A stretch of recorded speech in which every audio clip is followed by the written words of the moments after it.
Hello and welcome to an all-new episode of Anime Brain Freeze. We are your rockin' hero hosts. I am John. And I'm CC, and when there's just too much cool anime to watch, we've got you covered. Today we will tune the fenders and unleash the defenders. First, John will enroll in an elite school for the most elegant members of society and headbang with the girls from Rock is a Lady's Modesty. After that, I will review the heroic deeds of a ragtag gang of do-gooders in the My Hero Academia spin-off, Vigilantes.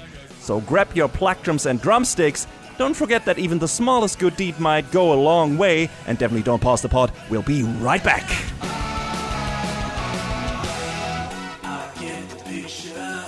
Oshin Girls Academy is a respected institution reserved only for wealthy young ladies. Very few of its students excel enough to earn the title of Noble Maiden, awarded to those who embody the ideal Japanese woman of culture and refinement.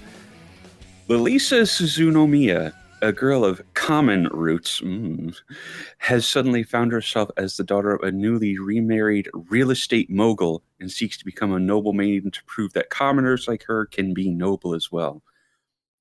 The most difficult challenge Lisa has faced in pursuit of this goal is abandoning her love of rock music to keep up the rich girl facade she must now wear. But her resolve crumbles when she happens upon Otoha Kurogane, the daughter of a prominent politician, skillfully playing the drums while rocking out in an abandoned school building. Despite initially being at odds, they embrace their passion for music together while leading a double life. Thank you, MAL Rewrite, for that really good summary. Actually, I don't think I could have written one better myself. So, Rock is a Lady's Modesty is a story penned by one Hiroshi Fukuda. Haven't really talked about them before. I believe we may have mentioned the show Mushibugyo in passing at one point. And that was a fun little action romp, but that's probably the other big story to their name. So it was produced by Bandai Namco Pictures, and who knows what division it is at this point because they've crunched down their studios to one name. So this could be Sunrise, it could be someone else. I don't quite understand why they did that when they're losing the prominence of all of their sub-branding, but Bamco's going to do what Bamco's going to do. This was directed by Shinya Watada, who's done stuff like Gundam Build Divers and Build Fighters and a bit of Love Live. So now that I'm looking at their directorial history, yeah, this probably was mostly a Sunrise joint. So they've also worked on, like Love Live and this and that. Yeah. Tiger and Bunny. So yes, the mystery was solved very quickly. In a lot of the show stuff was penned by Shogo Yasukawa, who did stuff like Food Wars. The good parts of it, mostly. Which were, the majority. Yes. Railgun, a lot of JoJo's, actually. And, some other stuff here and there. So the writing in this show is pretty good all around. There's a really strong pedigree to this show, is what I'm saying. And it shines through pretty strongly. Except for when I was mentioning the some of the CG capture seems a little weird at the start, but it smooths out a bit, which I learned reading about this, that the main girls' performances were motion captured by the members of Bandmade, who provided a lot of music for this show. And I came to know them for their performance of doing a song, I believe, for Yu-Gi-Oh! Vrains. I think that was the Yu-Gi-Oh! That they did a song for. So, I think you mentioned them recently on a show we reviewed. Maybe. But, they've been around and they've done some pretty cool stuff. So neat to see that their actual the physicality of their performance was part of the show as well. Oh yeah, they did some of the theme song performance for Grandizer U as well. So there's that as well. And they did the opening theme for the shows. I mean, how could they be on there and not do the opening theme? Oh, they did, looks like the opening theme for Zenshu as well. Then that was that. Yes. So they're a little more recent, but, I feel like they're up and coming, which is cool to see. Mm-hmm. Yeah, it's great. And I mean, since this show is all about music, I think they would be one of the things most associated with it. And, if it was successful, which I don't know if it was, I assume they have their part in it or will also get profit from it in that regard. I mean, I'm not sure, about the success either, but it looks like the ratings on like ANN and MAL are pretty high up there. It's averaging between like a 7 and 9 on ANN, and it's got a 7.92 on MAL. So it's at least well liked. Mm-hmm. This is based on a manga or an original anime? I forgot. It was based on a manga, which I failed to look up if it is still running. It looks like, yeah, no, it is still running. My bad. I didn't look it up close enough beforehand, but yes. I mean, considering, we'll talk about this a little later on, but the story does not come to a conclusion with this season, leaves you with hope that we might see a little bit more of it in the future. Mm-hmm. But we'll talk about, or I will speak on that. But yes, the broad overview is what I said, reading the summary before. Lilisa, her mother remarries to this like real estate magnate. Mm-hmm. And she's, and the Suzunomiya family is like this very high class, pish posh, frou sort of family. All right. That's the best way I can communicate it, I think. Just listening to it, the hand I'm holding my water bottle with, like the little pinky already moves away from the bottle. Perfect. Exactly. So, Lilisa is kind of a fish out of water. She's, but she wants to show to her adoptive family that, she can be, the nobleman. She could be the Yamato Nadeshiko, as it were. Mm-hmm. And her new sister, Alice, kind of looks down on her for all of this because she's like, well, you couldn't possibly, be noble because of your birth. And Elisa's out here trying to prove that, yes, I can. Screw you. Hey, so there's some have you heard about class war and eat the rich? A little bit. So there's friction. There's friction. Mm. But Elisa is, going through the halls of the school, and she finds a guitar pick of all things that she, after an encounter with this other girl, Otoha, she's like, did she drop this? No, there's no way. But there is no one else here. So she sort of follows her in secret and finds her just like having a jam session on the drums. And she's like, hey, I think you dropped this. And in this like abandoned like side building that the school doesn't use anymore, which is a great use of school resources, I guess, there's a closet filled with guitars. Whoa. And the flame is reignited. So Elisa at first is like, well, I can't do this. We're supposed to be noble. And like all this. And Ota is like, come on, girl. You want to do this. Mm-hmm. And she picks up a guitar with a little bit of trepidation, but then she starts to rock out. Mm-hmm. But it's not enough for Otoha, and she flips her off and says, "What kind of awful performance was that? You can do better than that." Not in so many words. I have tried to censor myself in recent years, dear listeners. to keep from swearing as much as I used to in my youth. But Otoha used other choice words, so you can fill in the blanks. Girl of my taste. And Lalisa, the mask sort of starts to drop because she sort of starts to act the same as they start practicing together. Like, what kind of terrible drumming was that? You can do better. Bad influence. Yes. But, outside of the practice room, the mask, has to go back on. So, they keep practicing in private, and Lalisa's dream is to rock as hard as possible so they can perform at a festival called Fuji Rock. But they decide they want to be an instrumental rock band, which is a little outside the norm. When you think of bands and music, you usually have like a vocalist and whatnot. But they decide we don't want to do that.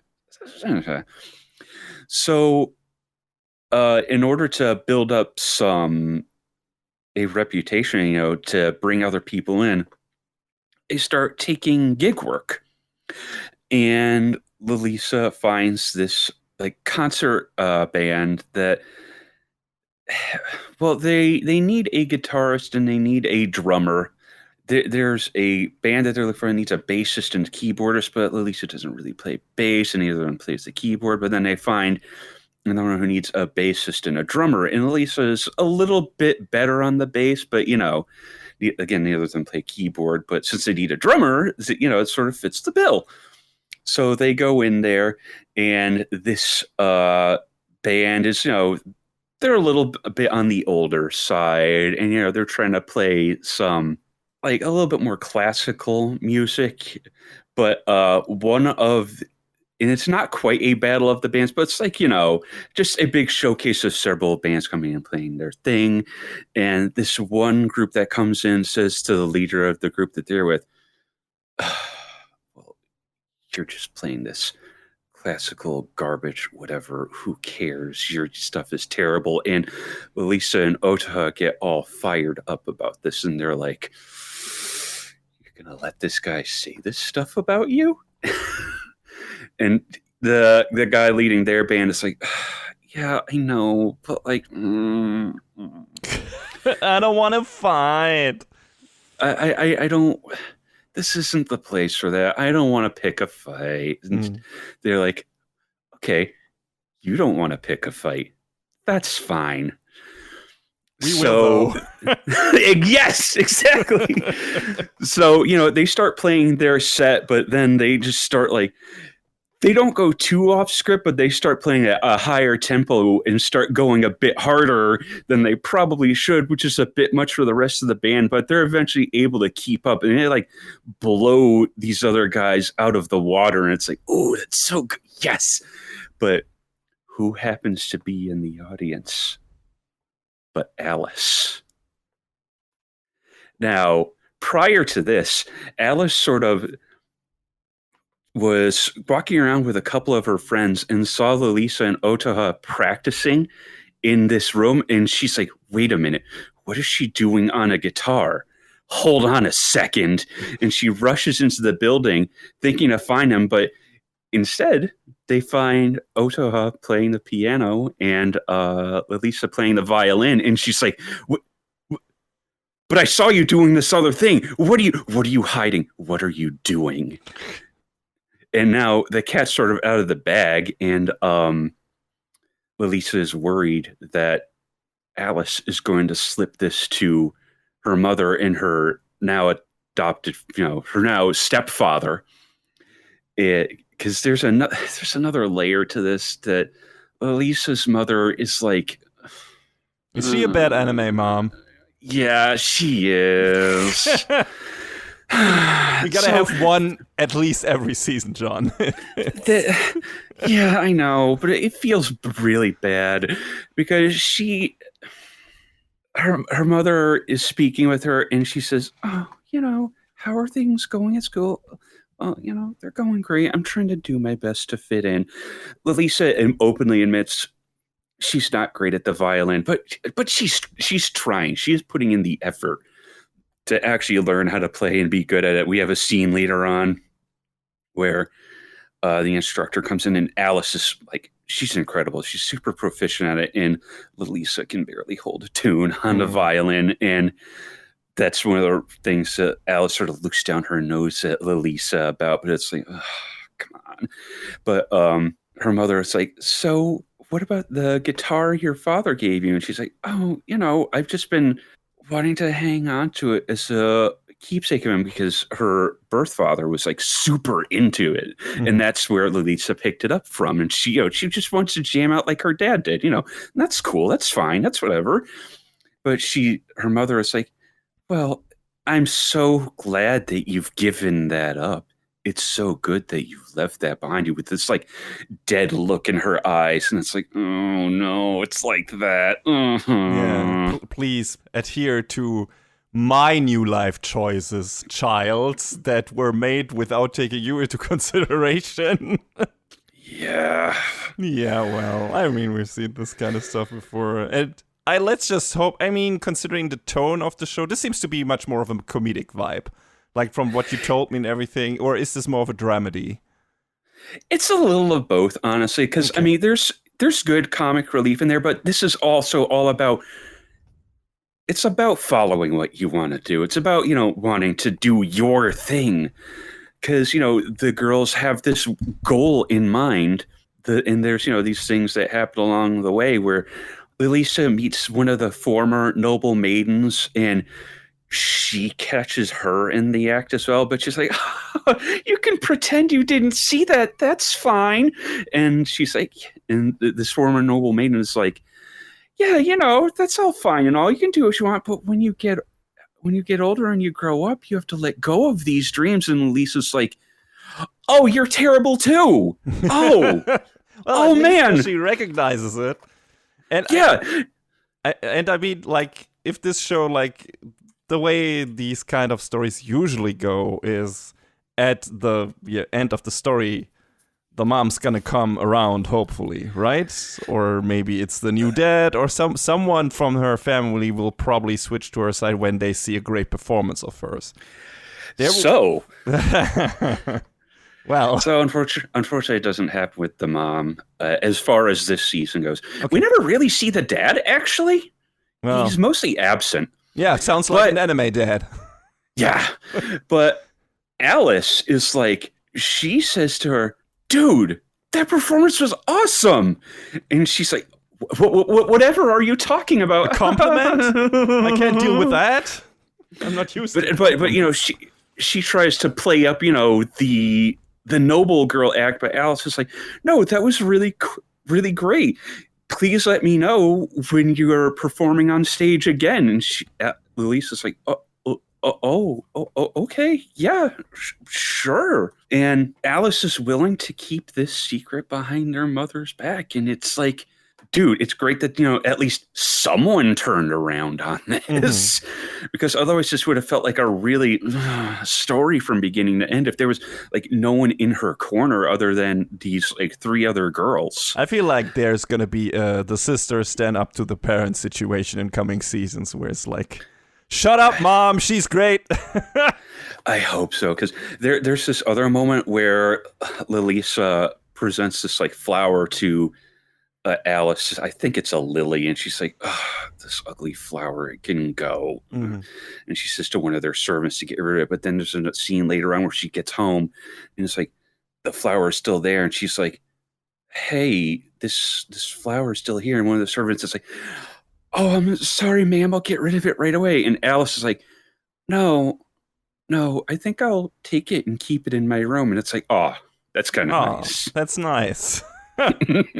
Yes, so that's cool, having the sisters grow together. And I assume the rest of the show is like Lise and Otoha growing closer, while also being rivals in the same band, I must assume. A little bit, yeah. Yeah. So, like fighting, doing rock battles against each other, kind of, while playing the songs. Yeah, and then there's other girls that they get to know, like the vice president of the student council, Tina, catches wind of this, and she wants to join the band as well. and she wants to play keyboard, and she's awful at it. She's terrible. She's the blue-haired girl, I assume. Yes. Okay. And then they bring in this girl who was kind of sort of one of Ota's former bandmates, associates, this girl, Tamaki. And she is like this super intense rocker. And she used to be with this... she looks like a band. goth chick a bit. She has that physical vibe, yes. She was with this band called Bitter Ganache. Well, there you go. But she kind of wanted to break away from them, and she's also a crazy guitarist, but she's kind of trying to push Lilisa to be better because she thinks, oh, this girl isn't up to this task. But Lilisa and Tamaki really butt heads more than she and Otoha do, like to an extreme. And Tamaki sees like how bad Tina is at this, and she's like, she needs to get better or she needs to get out. Which, interesting thing about the format of the episode titles of the show, there's each episode has two titles. There's like the very like prim and proper title, like in particular in this one episode, the episode title is "Will You Let Me Join Your Band?" But the other title is "Get Rid of Her Immediately." So there's a lot with that where it's like it's this, but also that. Mm-hmm. So it hits both emotional notes in the episode titles. So these four, this unseemly group, decide they want to join a battle of the bands where they go up against Bitter Ganache, and the leader Aki says, "Okay, if we get more applause than you, Tamaki, you have to rejoin us." And Tamaki,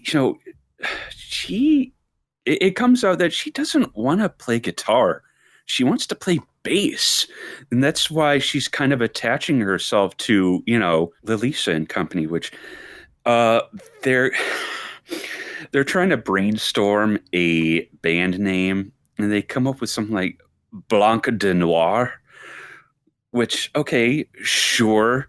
All right, black and white. But then they later on just are like, we'll call ourselves Rock Lady. And there's your title drop, basically. Okay. The performance goes terribly. Whoops. Okay, I didn't expect that. They get zero applause, but they sort of leave the audience a little spellbound. And Aki is like, but you got zero applause. You have to rejoin us. Come on, that was the deal. But the other members of Aki's band are like, come on. You can see plainly this isn't what she wants to do. She wants to follow her own path. And Aki sort of reluctantly is like, yeah. Fine. Okay, sure. That's all right. So they go back to practicing, and they want to, they want to keep building up their image so they can eventually get to Fuji Rock. And they're like, well, we sort of have built a reputation for ourselves, and no venue is going to take us. But the same lady who runs the venue that played at, we're like, I'm going to give you a second chance. If you can find someone to play against you, I'll let you perform here again. And it's like, okay, all right. And they sort of stumble into a rivalry against this stupid boy band called Bacchus. And, that can be God? Yes, but, in Japanese, which how that's written, it can be read another way, and they are a bunch of bakas. Yeah, that's not unclever. But they are so high on their own supply, and they're like, oh, we recorded these songs and these music videos, and we're so cool, and you love to hate them. They're just, their manager is an all right kind of guy, but the members of the band themselves are just a bunch of shit-dits. Yeah. Just say, John, it's fine. We don't have a swear jar. I know, but I do. Man, I would be fucking bankrupt. Yeah, I have it, so I don't. I might as well talk about a little bit about this since I mentioned it earlier. I don't carry physical money. So anytime I swear, be it by accident or on purpose, I have a counter on my phone that goes up, and when that number hits 10, at least 10 at the end of a month, that much money is donated to charity. So That's nice. that's how I keep myself in check. And I've given a little bit of money to a few different organizations over the past, how long have I been doing this now? Like 3 years. And the number has gone down significantly, which is probably bad for charities. I'm sorry. But it's been bad for keeping me from swearing. But, there's also the studies that show that swearing is good for you because it lets off steam and this and that and the other thing. And there have been a couple of times where I have purposely put $1 in the jar because I've needed to on certain days. I can see that. Yeah. So you know how it is. But yes, the rivalry with Bacchus sort of starts off backstage where they just act like a bunch of stupid punks, and they're like, why are you acting like this? There's no reason for this. So they agree to the competition, and they go out there, and one of the guys starts talking real. At this point, I forgot. At this point, Alice is like, "Hey, if you're going to perform again, do you need someone to help you backstage or be your manager?" And Elisa's like, "You know what? Actually, yeah, that'd be a lot of help. Thanks." Neat. So, Alice goes to help them out behind the scenes, and one of the guys just starts talking awful about them, and Alice just stands her ground and is like, "How could you say these things?" And starts really talking down on them and saying nasty things about them because they're acting like big jerks. And when one of them goes to smack Alice, Lisa steps in and is like, "Don't you dare do that."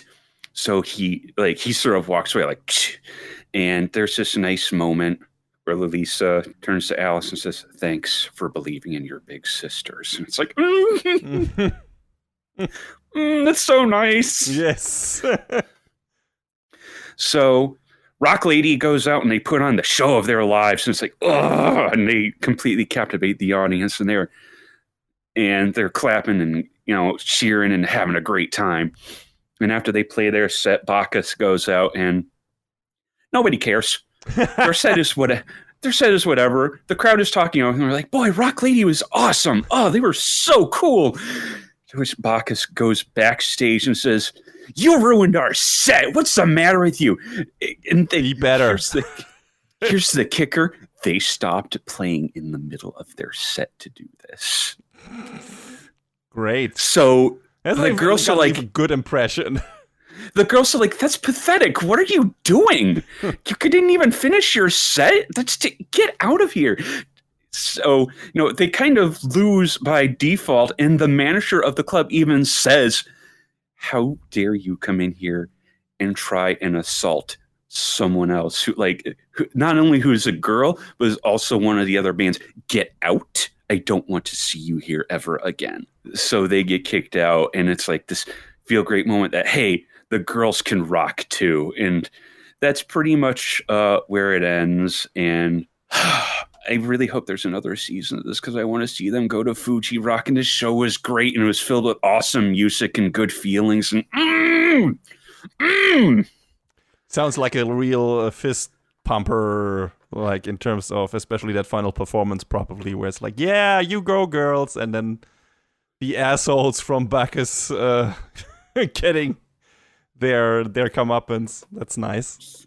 Yes. Oh, it was so good. And the music was great, all throughout. What is the music like? What is the rock style can be compared to? If you say it's just instrumental because they don't have a singer yet, we'll see.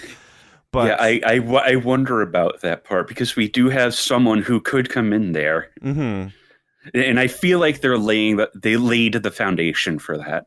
Okay. But the girls are playing hard rock, maybe not quite metal, but it's maybe a step and a half removed from that. Bitter Ganache, they're playing this pop rock stuff, and Tamaki kind of turns up her nose to it because the lyrics are like poppy and like, who cares? And Bacchus is kind of like that, but a little bit harder, I guess. But, it's kind of like the message that like your almost metal music can sit adjacent to like the pop music. It should have its time, which is kind of Bandmaid's sound. They're a little harder than other J-rock bands, so not I quite think Guilty Gear soundtrack, but in the vicinity. I feel like they could do a Guilty Gear song though. Ishwatari should get them on the payroll to do a song. But yeah, but not quite baby metal, I guess. Not quite that, but maybe a little removed from that. But yeah, Girls Can Rock Too is definitely the message of the show. And we know that, but I don't feel like that's highlighted enough. So, and I think that's what this is setting out to do. All the girls are all really sympathetic. Like, Lisa's got her family issues. Otoha, towards the end of the show, is like, I'm not sure this is the kind of thing I want to do, because they sort of changed their performance a little bit. But Lisa sort of brings her back around and says, what are you doing? You can rock harder. This is where you throw up your... This is where you can throw up your horns and say, yeah. Tamaki has her changed where, she shows that I wanted to do something a little bit different, but, I want to, in spite of my demeanor, I want to show that everyone else can be a little bit better too, in spite of the way she acts towards Elisa and Tina. I think there's that underlying emotion with her where it's like, rock hard or get out sort of feeling. Tina has her troubles. Like, she just wants to hang with the girls, but she also she realizes like, I'm holding everyone back and I need to get better for the sake of this, for, the band. So, everyone has their motivations on why they want to get good and or better at what they're doing. So the drive is important. Yes.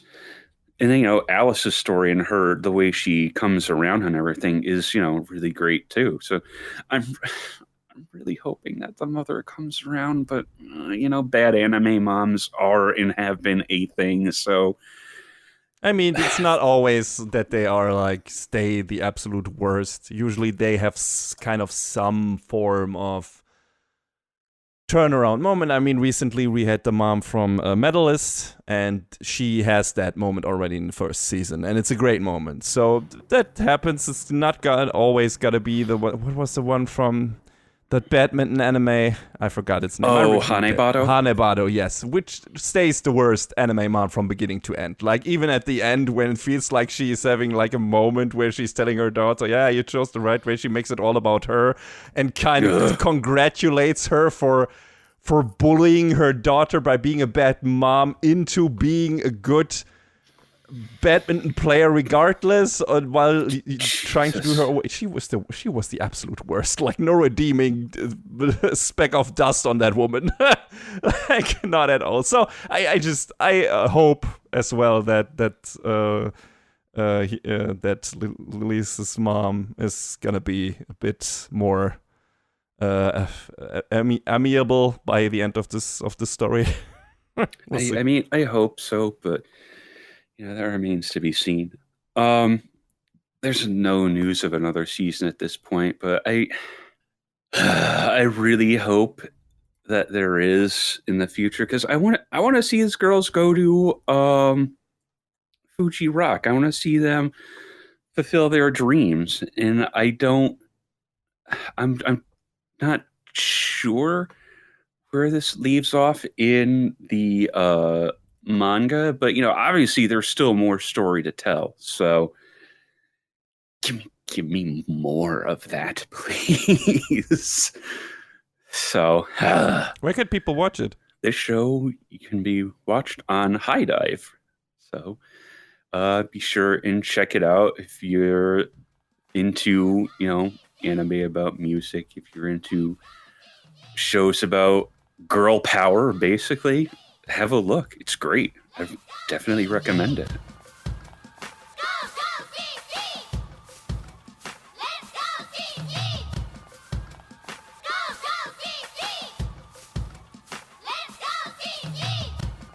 In a world filled with superpowered quirk users, college student Koichi Haimawari's dream is to become a hero just like the ones he so admires.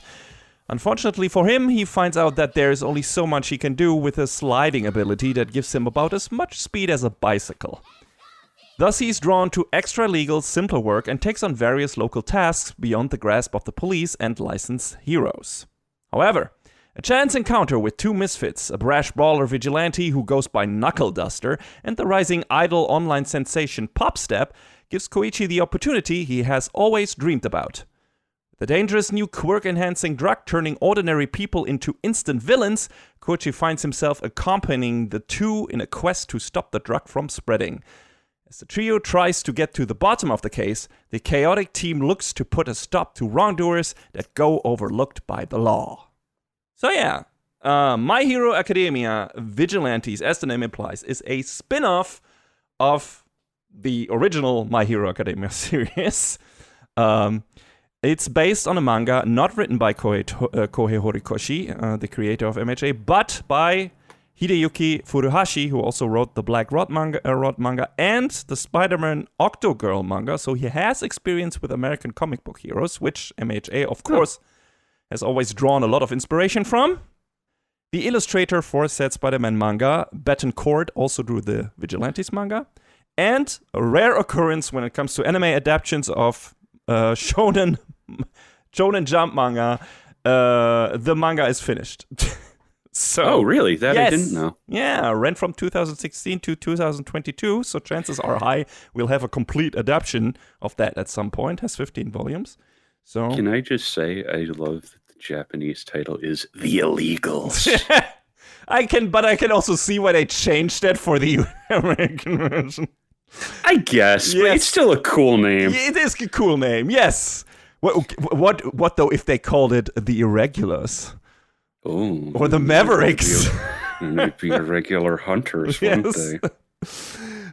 Yes. So, the anime adaptation, which we'll talk about today, so far cons 13 episodes and is handled by Bones Film, which is a new sub-studio of Bones, or they have shifted like responsibilities around and therefore created a bunch of different divisions. I'm not quite sure why. That's what it seemed like when we read about it, yeah. Yeah. So, and Bones Film has handled some of the recent Bones anime projects, for example, this season's Gachiakuta and the Skate the Infinity OVA.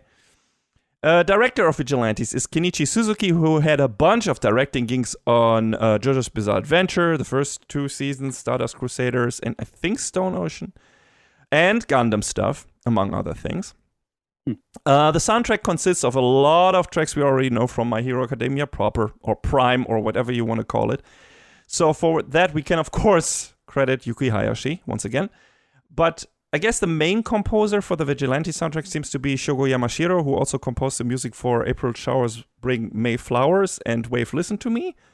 Assisted by Hideyuki Furuhashi, who seems to have done only this show, at least in the anime landscape. I mean, he is the creator of the manga, so I'm surprised that he even had musical input. Maybe he wrote some of the lyrics to some of the songs, because there are new vocal songs in there, especially when it comes to a certain character we will talk about.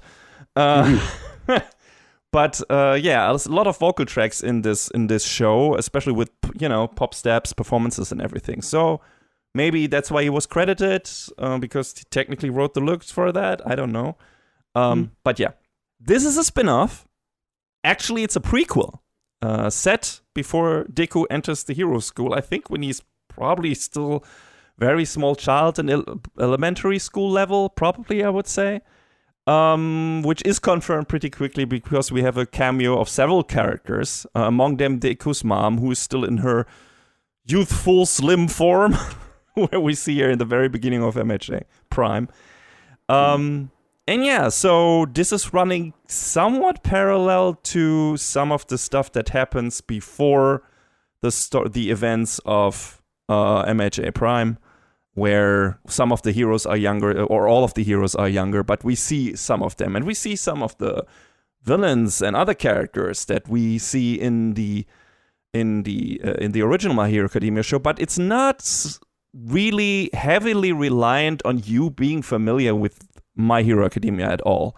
It's setting up its own kind of separate universe in this world, where it's like, hey, it's not so much about the big threat from above, like the big Hero Society, although one of our main players has a hand in the events of this show as well, but it's more of a like street level, self-proclaimed heroes / vigilantes doing something for a local community and handling stuff like the normal heroes don't handle or come in later to fix, instead of being preemptive or prophylactic about it. So it's kind of like, compare, I guess, the Defenders to the Avengers storyline. Like, it's more street level, it's more Spider-Man when compared to, I don't know, Thor or whatever. It's more Daredevil when compared to Captain America or whatever. And yeah, so that is kind of cool. And our main character, or one of our three main characters, we have three main characters in this show, which already gives you, lets you know that the cast of this show, as well as the story, is much smaller scale. A lot less people in this, which is kind of cool, because I feel like one of the biggest problems of My Hero Academia Prime is its character bloat. Where it's like a lot of characters getting introduced and new ones with every seasons. And one of our shared sentiments was, can we please go back to the characters from 1A that you started with? Because these are the ones we're most interested in.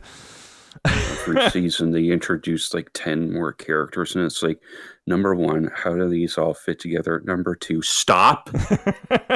And I feel like Vigilantes is not gonna have that problem. We are squarely focused on our main three characters. Yes, there are some side characters in there that get thrown into the mix, but even those are kind of limited. So the cast is comparatively very small in this and very focused. And since the show itself also has more of an episodic nature, it feels a lot less plot driven. Yes, there's an underlying plot, and I'll get to that, but it feels definitely more like even more like a Saturday morning cartoon, or even like a sitcom than My Hero Academia does. My Hero Academia Prime feels much more serialized and much more like it's trying to work itself toward a specific goal, a specific plot that, you know, mainly the All Might, All for One stuff and everything, right? And this show, right now anyway, doesn't do that. Granted, My Hero Academia Prime, its first season, was also solely focused on the school stuff and the school experience for Deku and everything. And only by the very end, they introduced the League of Villains and so on. And then the story stuff got stronger. So this could happen here as well, but it definitely feels more like a smaller scale story, and more like, hey, here are these three characters and some other weirdos that we're gonna throw in here, and we're gonna show you a different side of this world that was established with My Hero Academia Prime, and gonna give you a bit of a different perspective on certain things, which is the most interesting thing about this show, in my opinion. I'll get to that. But yes, first of our three main characters is Koichi, already mentioned in the OP. Just like Deku, he is an All Might stan, like absolutely hardcore. Like, he buys all the merch. He has a collection of All Might hoodies, a lot of limited ones. He has a bunch of figures and, I don't know, a lot of mugs. Like, all the mugs in his fucking apartment are All Might mugs that people can drink from. He's like the absolute super fanboy. So that works, and that works itself also into his costume. He just, when he does good, like somewhat incognito hero with a mask, good deeds, he wears a hoodie, an All Might hoodie, and like the actual hood looks a bit like All Might's hair, right? And the torso part looks a bit like All Might's costume. I was wondering about that when I saw like images of it. Yeah. I was like, Yeah. So he's a big Absolute All Might fan, bit different like Deku, of course. And when compared to Deku, he has a quirk. He's not quirkless. Problem is his quirk is not strong, like not at all super strong. In fact, that's the case for all the three characters, and I'll get to that. So he can glide across surfaces if like 3 parts of his body have contacts with the surface. Apparently, it doesn't matter which parts. Like he can use 2 legs and an arm, or maybe I haven't seen that yet, and that would be funny. But technically, maybe also his head and a hand and a leg and so on. Doesn't really matter. But mostly, you see him hunched down, like I don't know, like a dog, or the context of the show, like a cockroach, which is what a lot of people say when they look at him. It's also one of the themes. Is like when people look for heroes, they tend to look up, they don't look down. And you know that's his character in a nutshell. He spends most of his time being ducked on the ground because that's when he is most effective. And in the beginning of the show, he also, like, even with the limited usage of his quirk, he's not super fast. Like, he can move around quickly if he needs to, but he's not fully perfected, and we get a reason for that later on, a character reason why he apparently maybe he's lacking the confidence to go plus ultra, right? And but you know, there's some development in that regard in the show. Like he makes some learns a thing or two from different people. He can do better with his quirk, and he does that. And what is cool, like if that accounts for all of the quirks that our characters have in this, if they have one. You know, it all depends on how they are applied. Like he doesn't have to, for example, be like, he doesn't have to connect. He can connect to he can glide over any surface, not just the ground. So if he he touches a building with 3 parts of his body, he can glide up the building, right? Oh, so that can be very useful. You know, if he gains enough speed, he can technically fly a couple of meters or something. The problem is the landing, because he can't technically fly, so he needs to be careful where he's going. If he doesn't have anything that catches his fall, he might have a problem. But you know, there's ways to circumvent that, and he needs to look out for certain things. Even simple things like a water puddle can interrupt the connection to the surface, and he needs to look out for stuff like that. But yeah, he has a hero's heart, because he loves helping people out, even if it's something simple like picking up something they dropped, or recycling, or helping with a lost cat or whatever.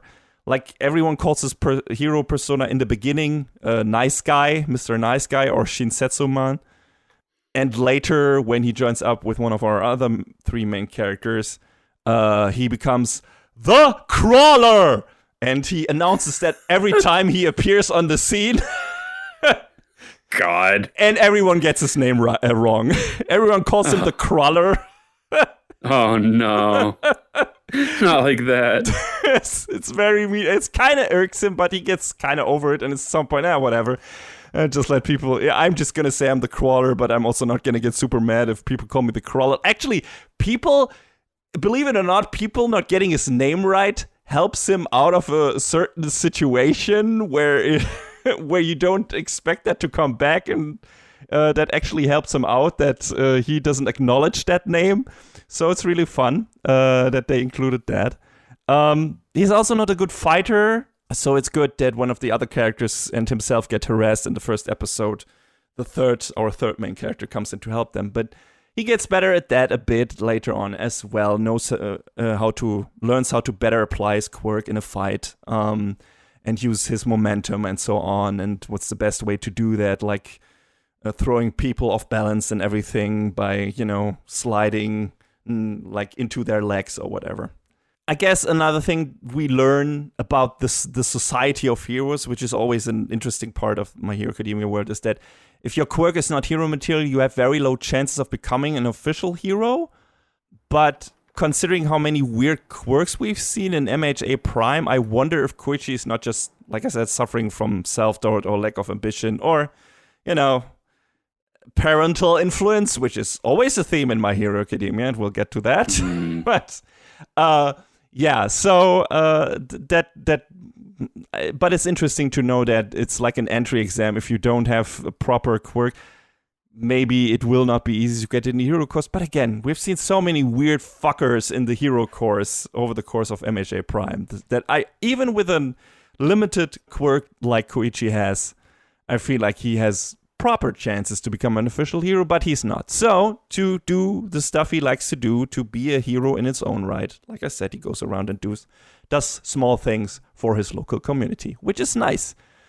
And then, when he fights, or he runs into some bullies, some hoodlums, and later runs into them again, and at the same time, he is with this idol called Popstep he met, who is doing street performances a lot, and then they run into each other, and then at the same time run into the bullies again, and they both get harassed, and not Batman arrives on the scene, the janitor of the fist, Knuckle Duster, who is appearing in front of them by landing in a pile of garbage after jumping off the roof of a house, which apparently he did on purpose.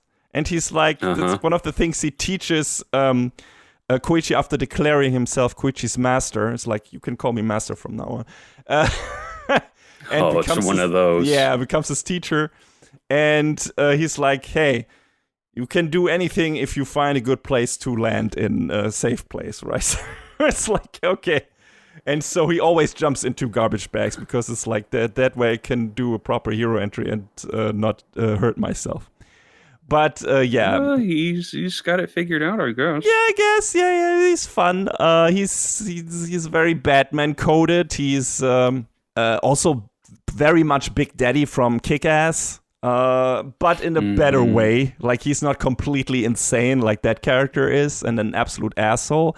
Although he has some, let's call it hardball background and his own personal agenda, like his main agenda, and also I guess the main plot of this show, if there's a plot to speak of, he is hunting for trigger junkies. Like, trigger is a new drug that enhances your quirk but makes you become unhinged.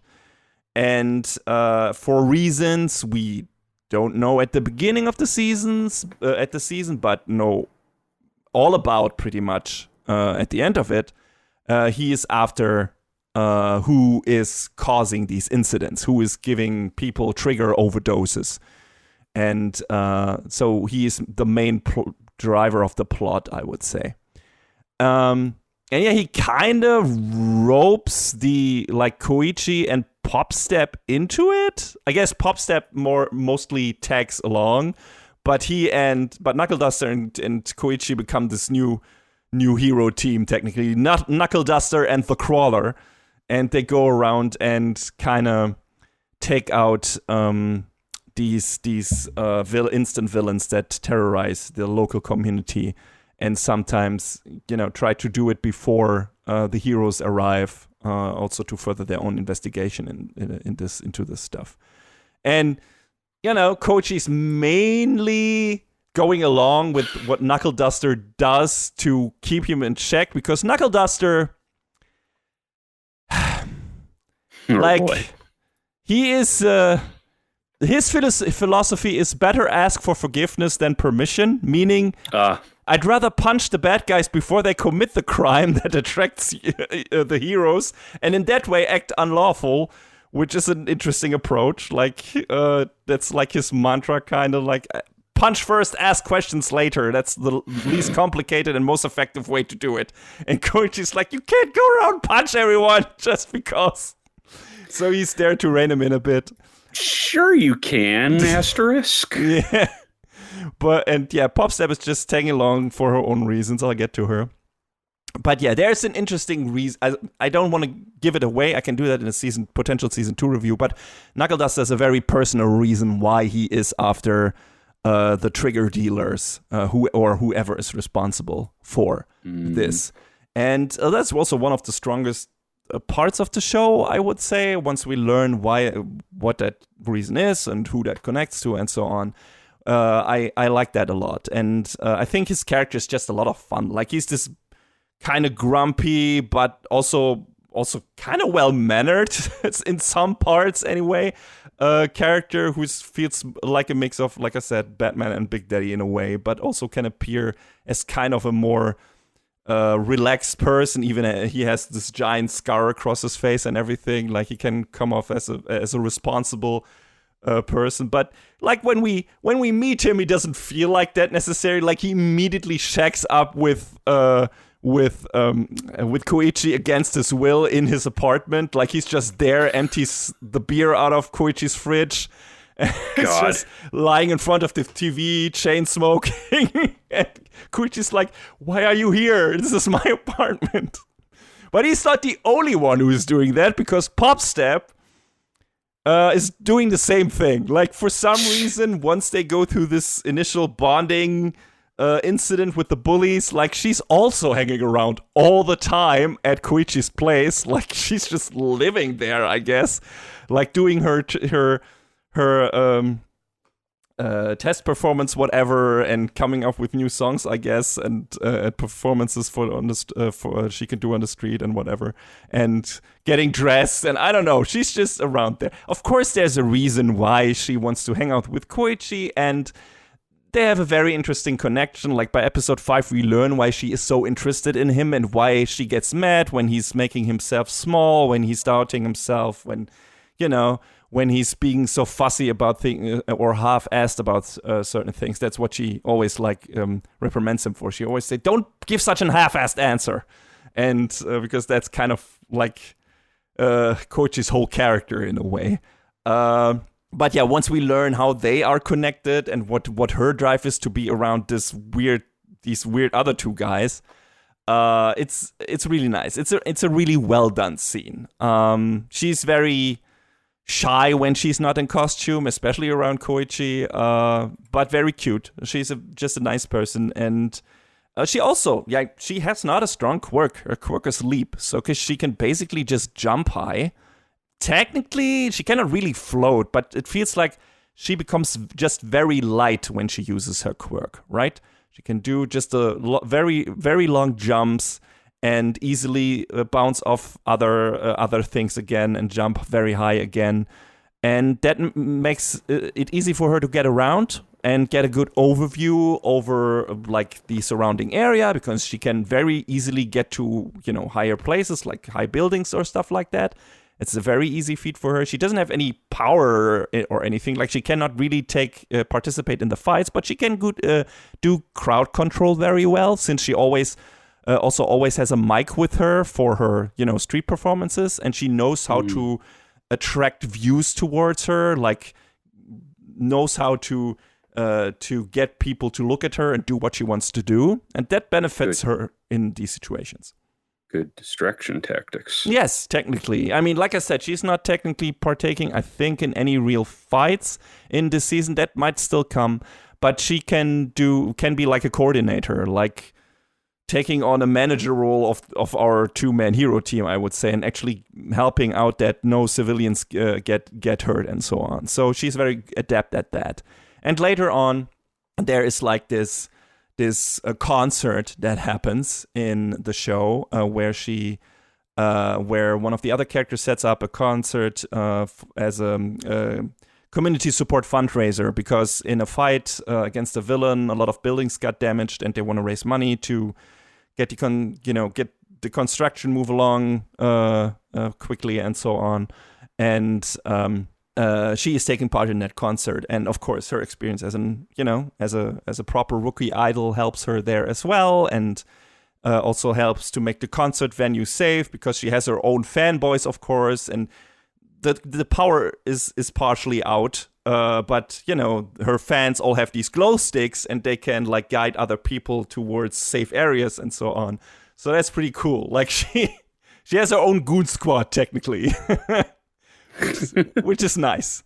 And as you know that's how you watched that far. You watched season 4 where they have this big concert on the school grounds, right? Yeah. And so My Hero Academia does know how to stage a cool concert, and it's now no different here. Like that concert is really, really awesome. Like that scene, it's not a long one, but it's also a pretty short song, but it's just the atmosphere is cool, and it's a cool fuck yeah pop step moment, and really like that scene as well, and the music is just great. In general, the music is great in the show, of course, because there's a lot of Yuki Hayashi tracks, but also the new stuff is great, and there's some very emotional moments in there that get underlined by the music very well, and also, of course, some of the awesome My Hero Academia tracks we already know get applied very well in this. But yeah, like I said, the main plot of this is a Knuckle Duster going after the Trigger victims, villains, depending on how in the beginning we have some characters who use Trigger willingly, like some person gets to them and asks them, here, you can get stronger from that, right? And they take it and then become these unhinged villains. But later on, that same character also just uses their quirk to involuntarily transform a lot of people into instant villains. That character is Hachisuka, which is this girl, which seems to have, I say seem to have, because there's more behind this power of being able to unleash a bunch of bees, and these bees can inject, like they carry like these in their stings. Their stings kind of look like shots. They can inject people with a bunch of different fluids that can apparently That's horrifying. Yeah, cooked up by the user. It's really horrifying. It can be anything. It can also be explosives actually.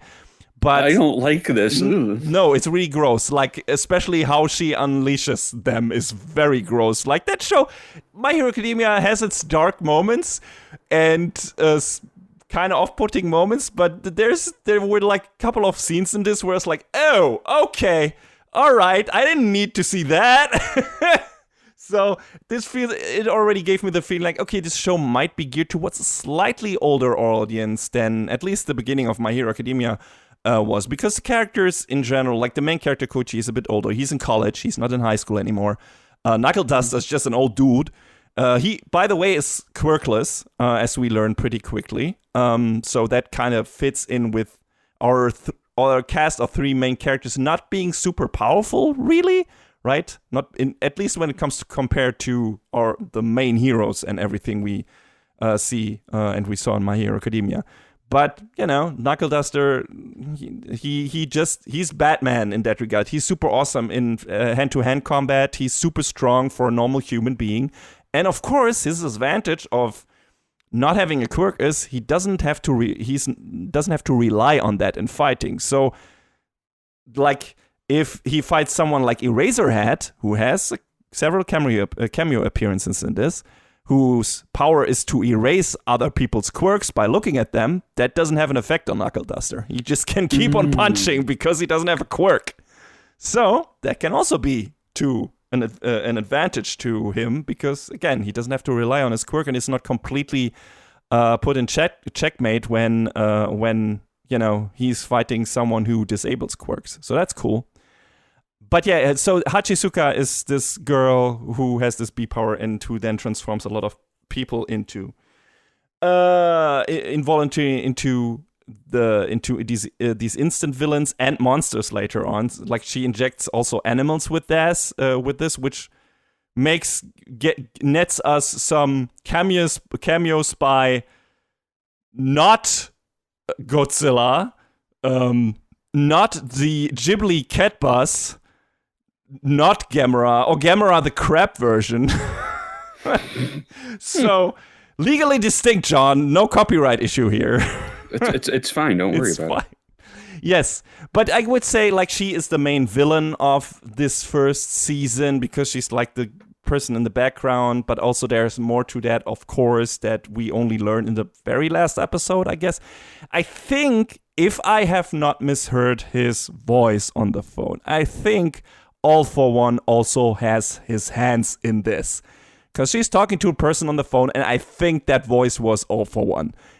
But I'm not sure.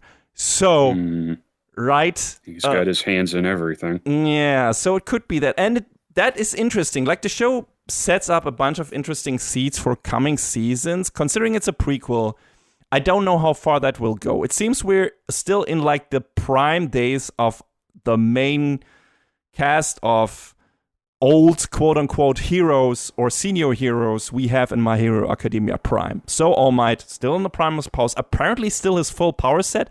It seems like the fight against All for One that damaged him, like that made him not being able to use his powers full-time hasn't happened yet. At least I don't think so.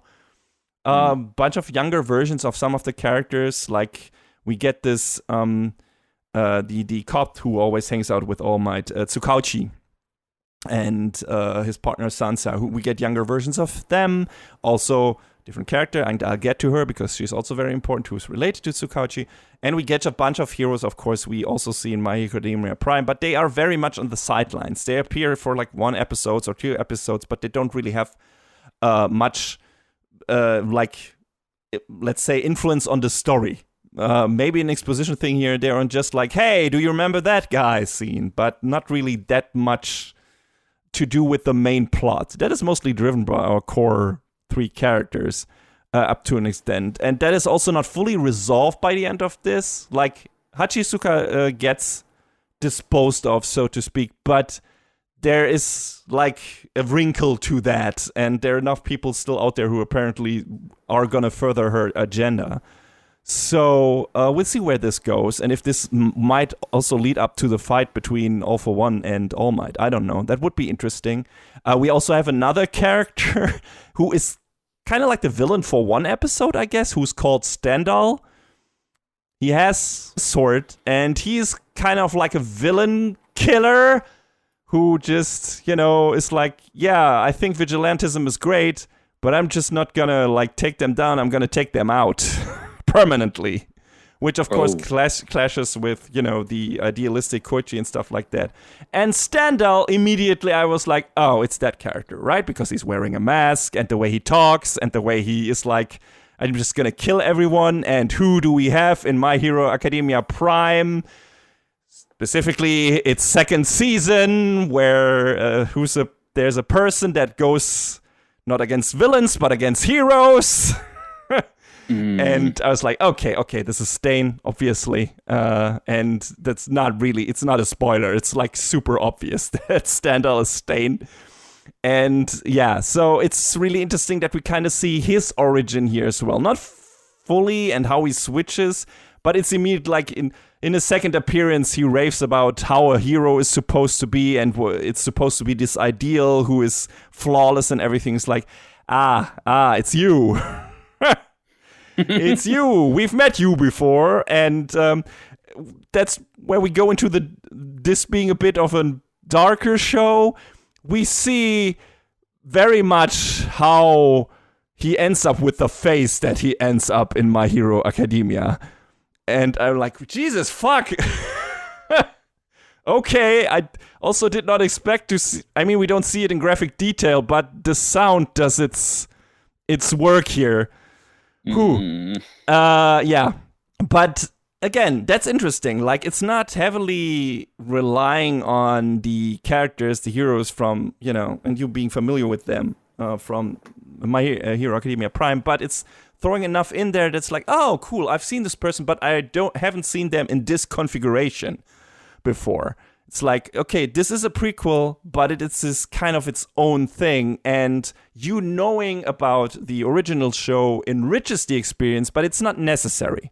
So these are my favorite kinds of prequels, where it's like, okay, this is not technically necessary, but it also will probably not do any harm to the story of My Hero Academia proper, because that's not its focus. So, at least not for now.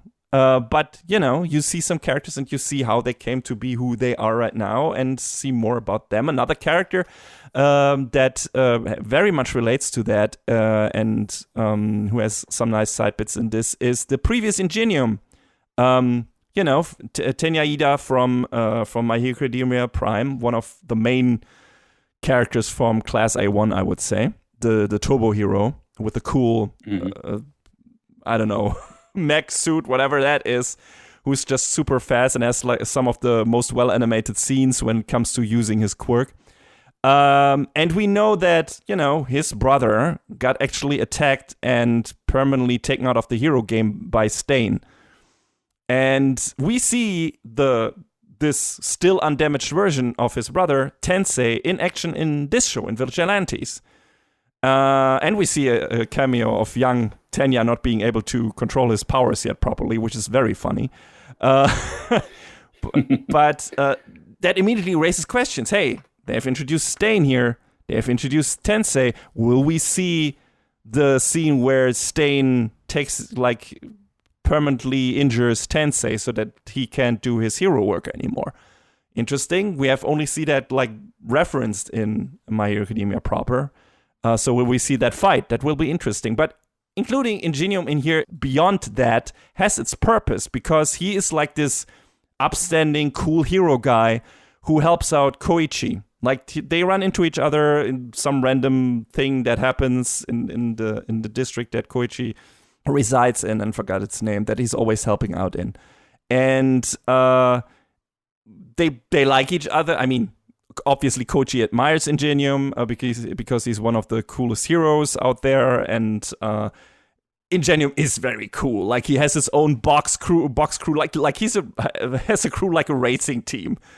He has his own truck that he jumps out of, and starts in full speed, and his crew can help with rescuing other people and so on out of the truck. It's really like a racing team, F1 racing or whatever. Or IndyCar, I don't know. It's really cool. It's in terms of theme and everything. And he and Koichi work together well, and he teaches Koichi how to better apply his quirk and so on. So they got a really neat dynamic. So technically, I guess Koichi has 2 senseis in that regard. And it also shows you why Tenya is so, in My Hero Academia Prime, is so fixated on finding and taking out Stain, because you can see why he looked up to his brother, because Tensei is just a cool guy. Seems like to be the nicest dude over in general, and I can imagine him being the best big brother. So I can see why Tenya is the person he is in the show that we have already seen.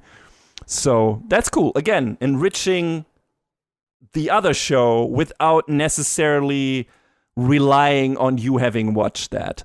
And because, Tensei works as a character without knowing how he ends up and who his brother is and so on, and what role he plays in one of the seasons in My Hero Academia Prime. So that's cool. And also, probably one of the coolest action scenes where him and Koichi go after this Ghibli cat bus that abducts a bunch of people after a cat fuses with it that has been injected with trigger. And yeah, that's a really, really cool action scene. It's really fun. One of the best Yuki Hayashi MHA tracks, applied perfectly as well. Good shit. So yeah, cool moment. But we also have the other side of this, and that is Captain Celebrity, who is an arrogant American hero who disses All Might and thus angers Koichi. Comes complete with his English TV commercial. They actually cast someone with a really good English pronunciation as the narrator for that, which is neat. But I think he is mainly here to show that there are vain heroes only in it for their own gain and for the money and everything, which we didn't really have in MHA Prime, I think. Yes, there were bad heroes like Endeavor, but he was still mainly in it to help people. The problem was his focus on being the undisputed best in his profession and the piles of misery that ambition heaped on his family. Captain Celebrity is in it for the money, cameras, well, the fame, the celebrity status. It's in his name. So, all of that stuff that comes with being a hero, he loves to be that. And looks like a mix between fucking Booster Gold and Captain Commando. And what a mix. Sounds like it too. And I hate that they made his official call sign and name abbreviation CC. Oh no. Fucking hate it. I feel assaulted and mobbed and bullied. I want to report an attack. at least he has his own bad rap theme, vocal rap theme, and cheerleading song, which is, performed by his own crew that he brings along and the agency that represents him. And I will use those for future bits on this show, trust me. So thanks for that, Bones. I'm all up for interjecting a bad CC rap into this in the audio of our episodes due to reasons. I don't mind that at all, so I guess I can live with the slander. But yeah, he is definitely like the poster child, or yeah, if you want to call it that, for like a vain, shallow hero who's only in it for the fame, and that kind of rubs Koichi, of course, the wrong way, because he's an All Might fanboy who's in it for different reasons, and also because Captain Celebrity keeps signing on Koichi's All Might hoodie with a Sharpie without permission. Oh, no. And he has to clean it all the time. And, to make it even worse, Captain Celebrity is like a Casanova, a cheat, and a loser. Like, he only came to Japan because in America he was subject to a bunch of scandals and won't pay his wife alimony or whatever.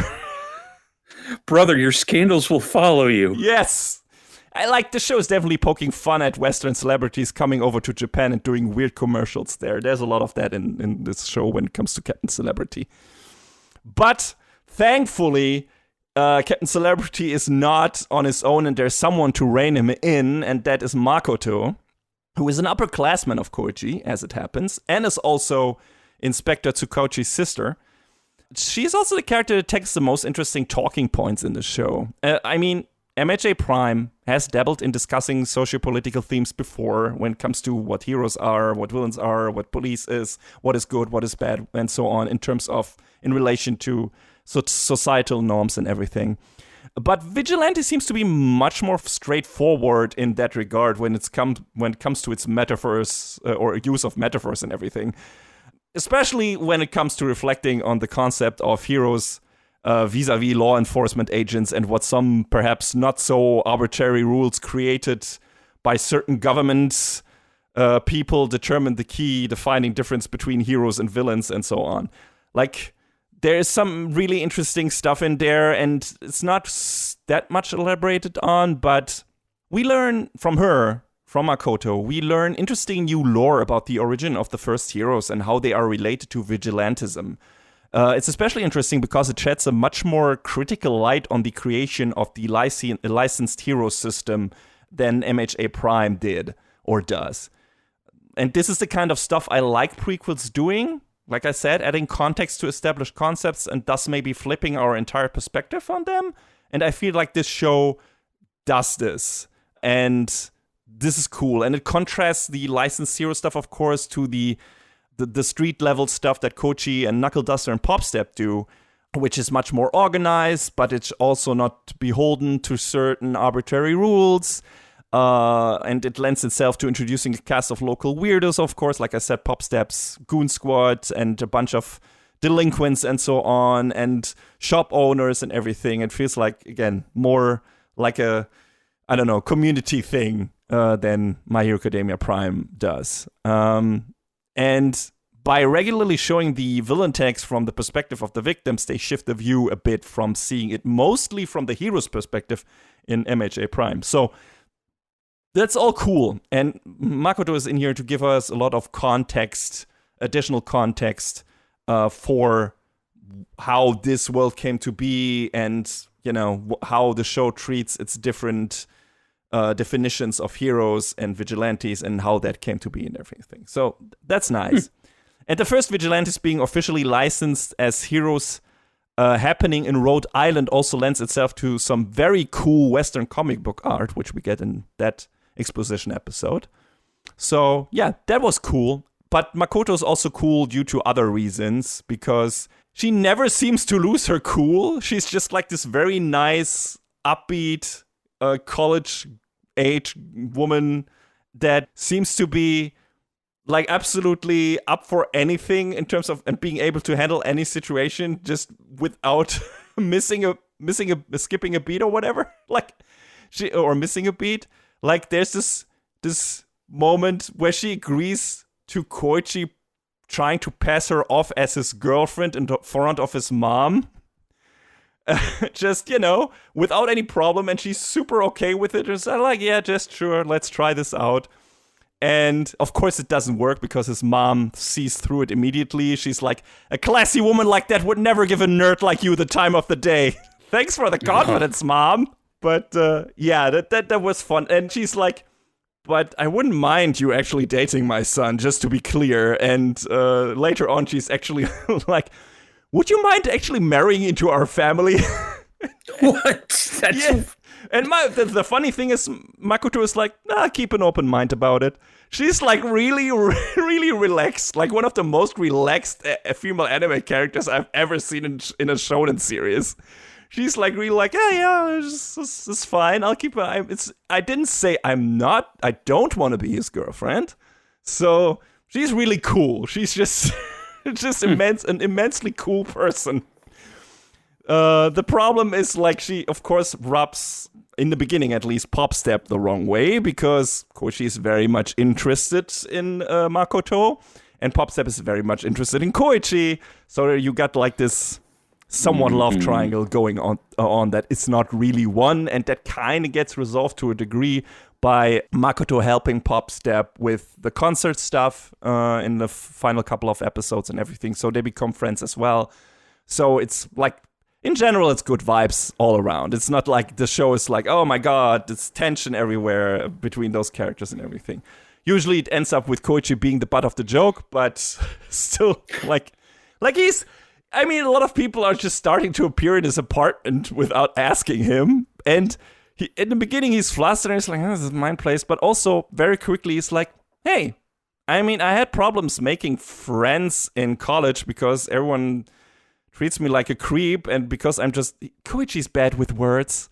Like, he's bad at reading the room. He just doesn't have it, man. And I'm sorry. But he's a really good guy. Like, it's not really his fault. That's just the way he is. So when he finally makes some friends who hang out with him on a constant basis, even though one of them is like this kind of standoffish pop idol who has obviously a crush on him, but he doesn't see that because he's an idiot. And the other person being this old guy who just fucking hangs out at his place and punches the shit out of him in training sessions. Okay, I guess they're friends. But hey, he's happy about it. He's like, hey, it's nice. And there's this nice scene where they're all at his place, of course. And Popstep and Knuckle Dust have one of their fights again. And he just is like, I'm going to hang up the laundry. And just goes out and you hear them arguing still through the open window and everything. And he puts up the laundry and it's like, I didn't expect this, my college days to go the way like this. I didn't plan them to go like that, but this is also nice, like, and gets this slight smile on his face, and that was cute. That was nice. It's like, okay, it's not what you planned for, but apparently you're having a good time, so yeah, that's cool. And that's kind of the whole vibe of between these characters, and everyone has a nice moment. And like I said, Makoto also figures into that, and since she's also the manager of Captain Celebrity's agency, or the chief manager of that agency that represents him, she's also one who can always rein him in and make him actually do good with whatever she does. So, and her organizing everything. So that's also cool.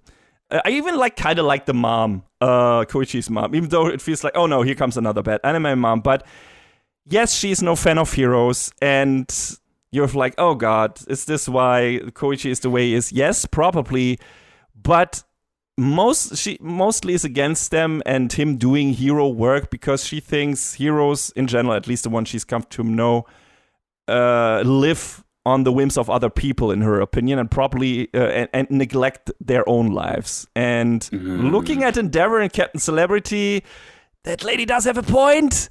Yeah. So, and her reason is seeing Koichi wanting to become a hero badly as a kid and getting into all sort of trouble because of it, getting hurt in fights and so on. And that can get a mom pretty right up against, their son becoming a, professional hero and everything. I mean, you should still let your child do what it absolutely wants to do.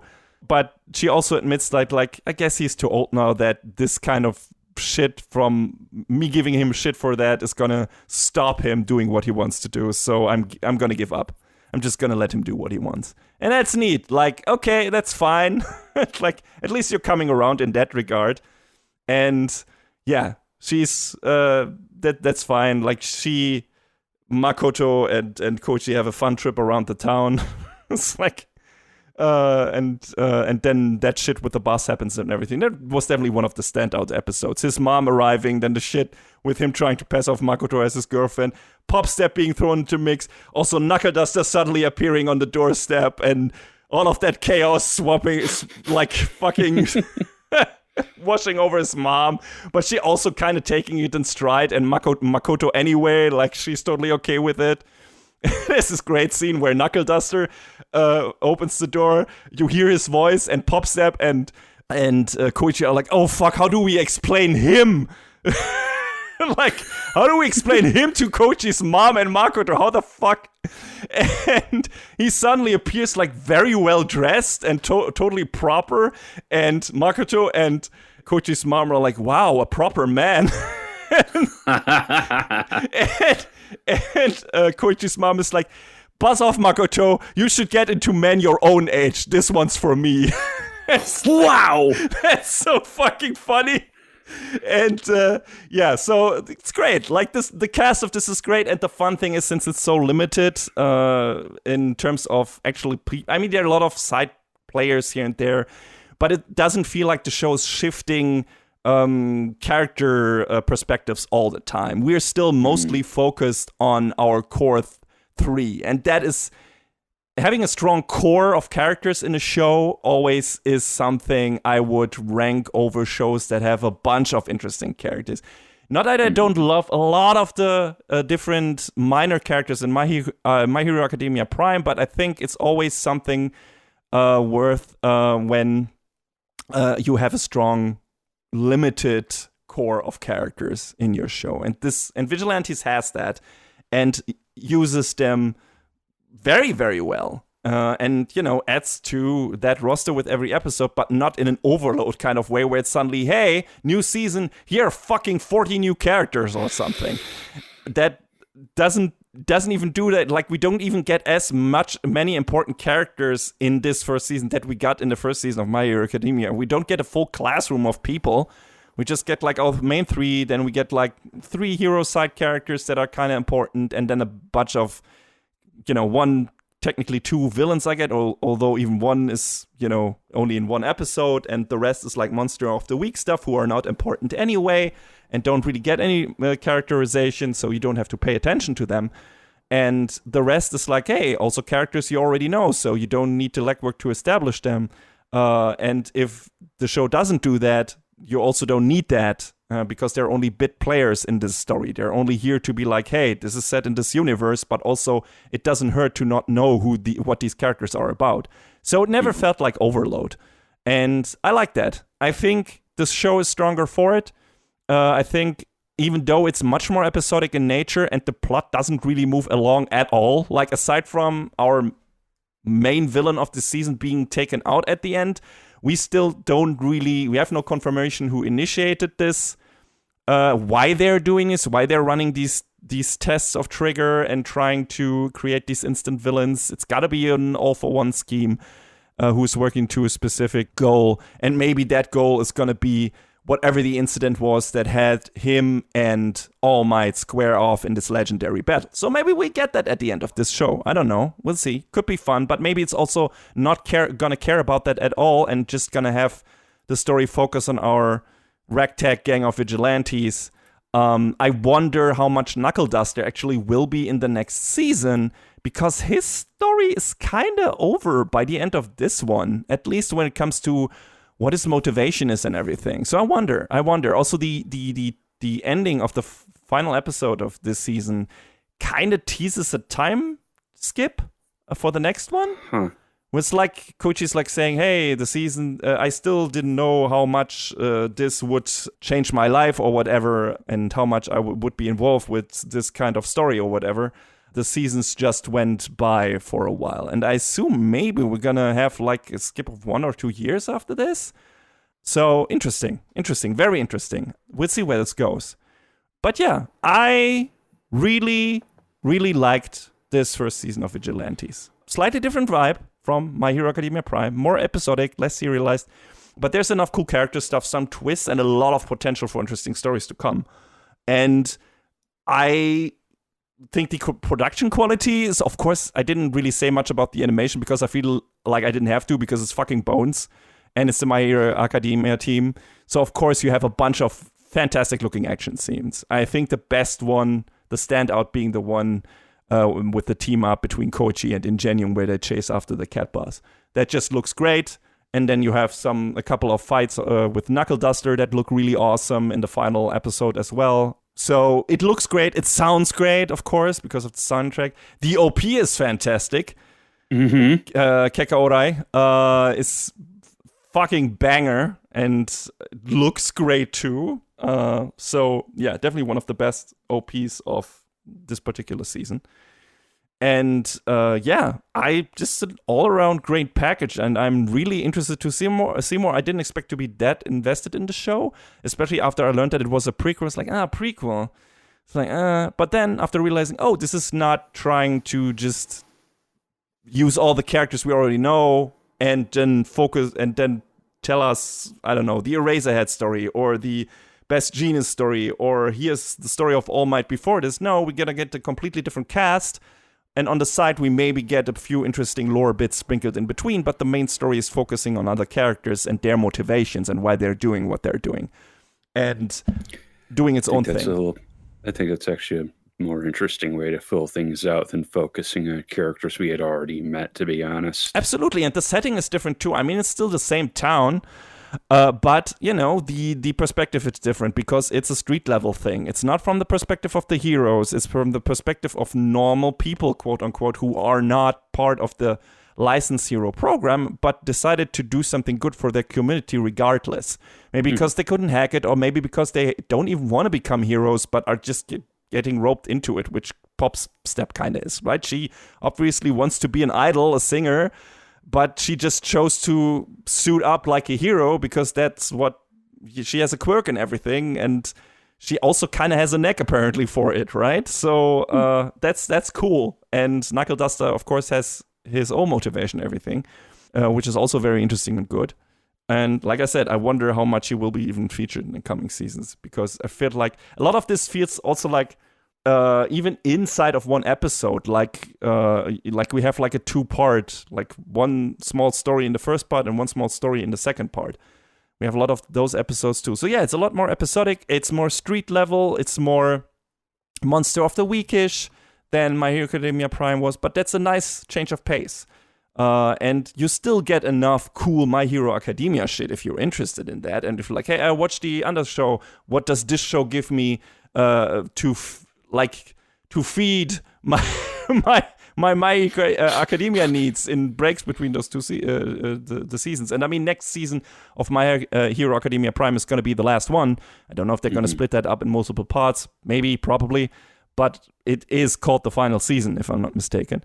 So I assume even for that reason you should get into it, because very soon there is not going to be any more My Hero Academia Prime.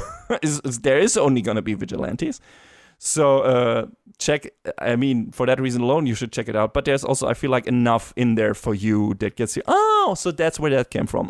So that's what that is about. And then also having a nice shift on the perspective on certain things, especially when it comes to how society treats heroes, how it treats villains, and so on, and how that actually came to be. And I hope the show goes a lot more into that, because right now that was only heavily teased by Makoto. Was straightforward teased. Like, she was like, she's very critical of the differentiation made between vigilantes and heroes. She is teaching about that, or that some of that is part of her main thesis, I think, for her college stuff and everything. So It's interesting, and I expect the show to go more into that and not only relegate that to this season. It doesn't feel like it will do that. It feels like it's gonna go back there again, and that will be interesting. I hope there'll be some kind of discussion between someone who does maybe vigilantism for the right reasons, or some hero who clashes with that, and or does vigilantism for the wrong reason, aside from Stain. But that will be. I hope the show will get more into that, and I think it will. So yeah, very interesting.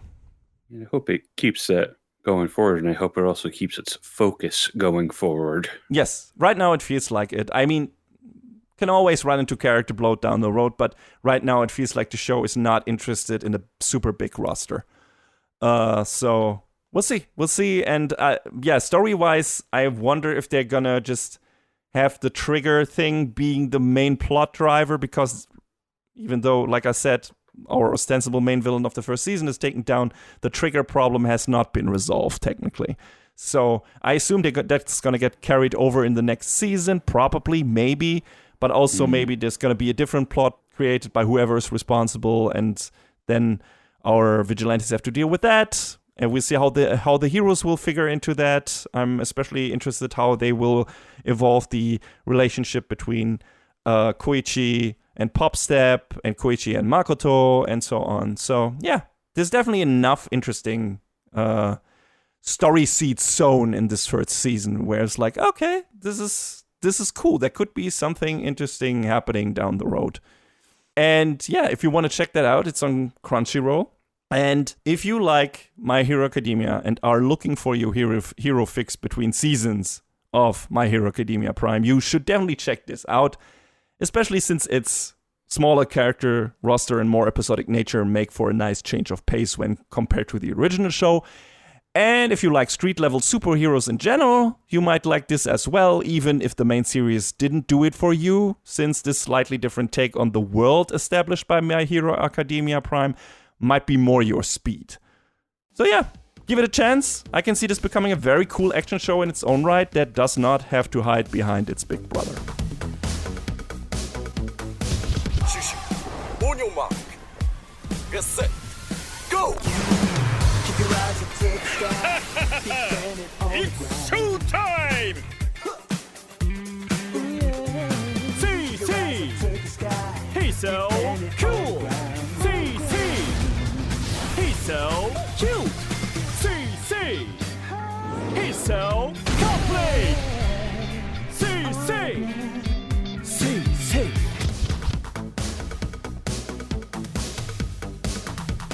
And that is a wrap on the 169th episode of Anime Brain Freeze. All the music in our podcast is from the Double Dragon Neon soundtrack by the amazing Jake Kaufman. Please go to virt.bandcamp.com and check out his awesome work. Find us where all the podcasts live, but also check out animebrainfreeze.com for our review index and more. Please leave us a review and rating on Apple Podcasts, Spotify, or your podcast app of choice if you can. Follow us on the socials or send an email to animebrainfreeze@gmail.com. We would love to read your feedback. Thanks for tuning in. We hope you had a good time, and please join us again on our next episode. Macht's gut. So long, everybody. Next time on Anime Brain Freeze. A couple of action appetizers. And get in the robot and go to an alternate universe?